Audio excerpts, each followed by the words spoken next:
Michel Rubirola, maire de Marseille, 5 petits mois, et puis s'en va.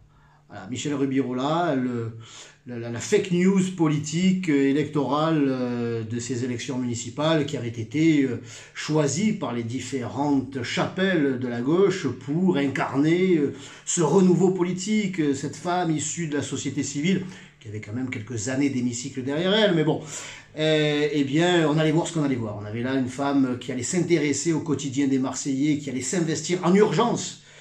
5 mois pour rien.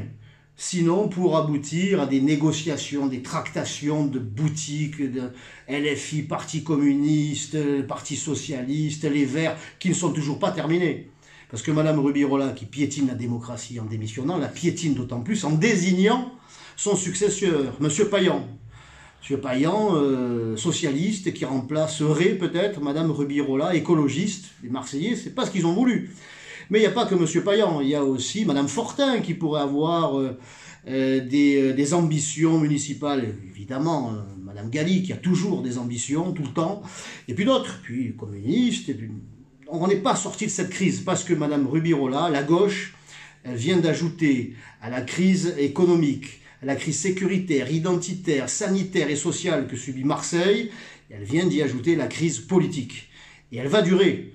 Et elle va durer si l'on n'y met pas un terme.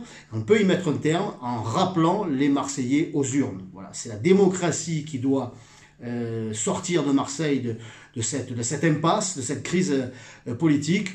J'en appelle, moi, au retour aux urnes des Marseillais, parce que c'est possible, hein, qu'on ne vienne pas me dire c'est compliqué, on a autre chose à faire. Non, la démocratie, c'est la priorité des priorités, parce qu'elle va permettre à la ville de fonctionner à nouveau, parce que les électeurs se déplaceraient plus nombreux, et je suis convaincu que cette fois, ils voteraient bien. Mais bon, en attendant ce vote, il faut qu'il y ait l'annonce d'un vote. Voilà, puisque les socialistes, la gauche, parlent beaucoup de démocratie, eh bien, que les élus au conseil municipal de gauche démissionnent, ce qui provoquerait de nouvelles élections. Voilà comment on peut sortir Marseille de cette nouvelle crise.